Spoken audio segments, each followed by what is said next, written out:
पद्म पुरस्कारांचं आज राष्ट्रपतींच्या हस्ते वितरण। 5 पद्मविभूषण, 17 पद्मभूषण आणि 110 पद्मश्री पुरस्कारांचं होणार वितरण। मथुरा श्रीकृष्ण जन्मभूमी प्रकरणात आज सुनावणी। अलाहाबाद हायकोर्टाच्या एकल खंडपीठापुढे सुनावणी। ईदगाह परिसरात एएसआय सर्व्हेची याचिकेत मागणी। मद्य धोरण घोटाळा प्रकरणात के कवितांच्या अंतरिम जामिनावर रावजेवणे कोर्टानं सीबीआयकडे मागितलं उत्तर। आज सुनावणी। केजरीवालांच्या तुरुंगातल्या डाएट आणि औषधांबाबतच्या याचिकेवर आज निर्णय। केजरीवालांनी डॉक्टरांशी रोज सल्लामसलत करण्याची मागितली परवानगी। केजरीवालांच्या जामीन अर्जावर आज दिल्ली हायकोर्टात सुनावणी। याचिकेत तुरुंगात जीवाला धोका असल्याचं कारण।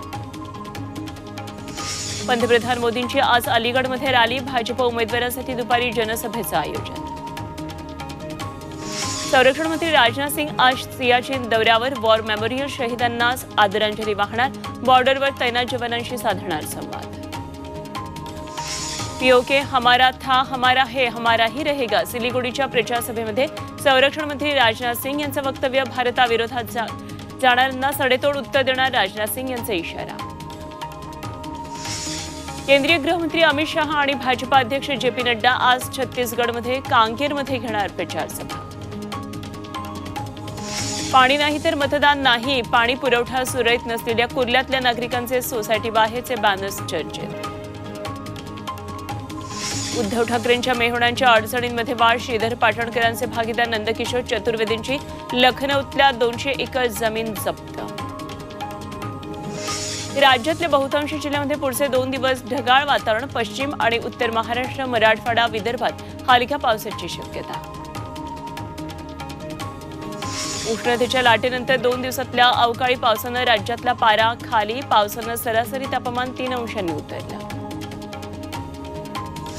कडाक्याच्या उन्हात मुंबईतल्या जिजामाता उद्यानात प्राण्यांना थंडगार मेजवानी। अस्वलांसाठी आईस केक तर बिबट्यासाठी फ्रोझन चिकनचा बेत। दिल्लीतल्या गाझीपूरमध्ये कचरा डेपोला आग विझवण्याचे शर्थीचे प्रयत्न। मात्र धुरामुळे परिसरातील नागरिकांना प्रचंड त्रास। उत्तर प्रदेशमधल्या इटवाहमध्ये अवैध शस्त्रास्त्र कारखान्यावर पोलिसांची धाड। दोघे अटकेत। मोठा शस्त्रसाठा जप्त। अवैध शस्त्रांच्या तस्करी प्रकरणात नोएडा पोलिसांची मोठी कारवाई। शस्त्रसाठ्यासह एकाला अटक।